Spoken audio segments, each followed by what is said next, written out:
안녕하십니까, 박수호입니다. 마테우스 모라비에츠키 폴란드 총리가 더 이상 우크라이나에 무기를 지원하지 않겠다고 밝혔습니다.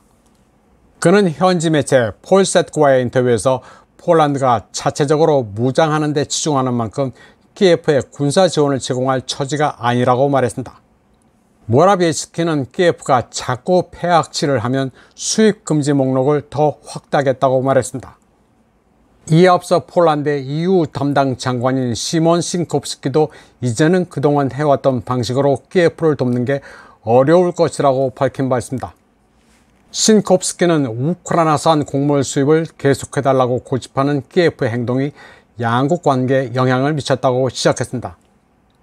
앞서 키예프는 우크라이나산 곡물 수입 금지 조치를 일방적으로 연장했다면서 폴란드를 상대로 WTO에 소송을 제기했습니다.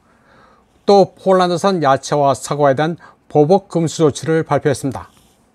폴란드의 안제이 두다 대통령도 WTO에 항의하는 키예프 당국은 우크라이나군에 대한 서방의 군사 지원이 폴란드 영토를 통해 이루어지며 키예프가 바르샤로부터 재정, 군사적 지원을 받아온 사실을 기억해야 한다고 말했습니다.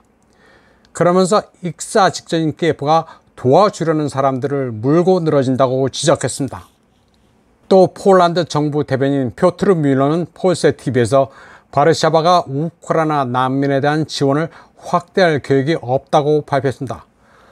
폴란드에서의 체류, 재정 지원, 아동을 위한 사회적 지원, 의료 혜택, 무료 자동차 보험 등이 일시적이며 내년 초에 만료될 것이라고 말했습니다. 그동안 한없이 퍼졌는데도 배은망덕한 행태를 보이는 키예프에 대해 바르샤바는 분노하고 있습니다. 폴란드 의원 크시슈토프 보사크는 바르샤바가 키예프에 제공한 1010억 질로티, 230억 달러 상당의 지원 명세표를 가지고 우크라이나 대사관을 찾아 항의했습니다. 이렇게 거금을 줬는데 어떻게 WTO에 제소하는 짓을 하느냐는 것이었습니다. 유럽연합 집행위원회는 우크라이나산 곡물 수출을 허용해달라는 키예프의 요청을 받아들였지만 폴란드, 슬로바키아, 헝가리는 이를 그냥 무시했습니다. 이런 가운데 미국은 키예프 편을 들고 있지는 않습니다. 백악관 NSC 조정관 존 커비는 폴란드, 헝가리, 슬로바키아의 우크라이나산 농산물 수입 금지 조치는 그 나라의 주권이라고 말했습니다. 그러면서 미국이 나서서 뭐라고 하면 그것은 위선이라고 말했습니다. 그런데 젤렌스키는 유엔 총회 연설에서 우크라이나 곡물 수입을 거부하는 키예프의 일부 친구들에 대해 불평하면서 이들이 거짓 연대를 하고 있다고 비난했습니다. 심지어는 이들이 모스크바와 함께 놀고 있다는 비난도 했습니다. 젤렌스키는 이 친구들이 누구라고 명시하지는 않았지만 의도는 뻔합니다. 폴란드, 헝가리, 슬로바키아가 러시아와 놀아난다는 비난입니다. 모라비에츠키 폴란드 총리는 선거운동을 위해 전국을 순회하는 동안 젤렌스키의 발언이 잘못됐다고 비판하면서 자꾸 그러면 추가 조치를 취할 수 있다고 경고했습니다. 폴란드 정부는 이와 함께 우크라이나 대사를 외무부로 초치해 항의하기도 했습니다.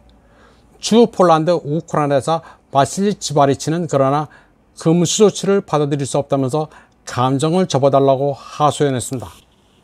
러시아 인민우호대학 전략연구소의 부소장 빅토리아 페도소바는 우크라이나 폴란드 관계 걸림돌이 역사적 기억 문제가 아니라 돈과 정치라는 점이 흥미롭다고 말했습니다.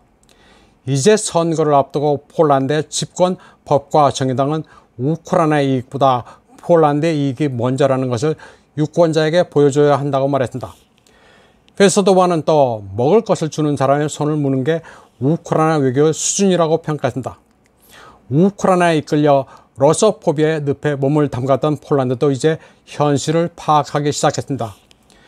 자국민을 고사시키면서까지 있지도 않은 소위 우크라이나의 자유를 위한다고 젤렌스키의 폐악질을 용인했다가는 나라가 산산조각 날 수 있다는 현실을 뒤늦게 깨닫고 있습니다. 이번 방송은 여기까지 하겠습니다. 시청해주신 여러분 감사합니다.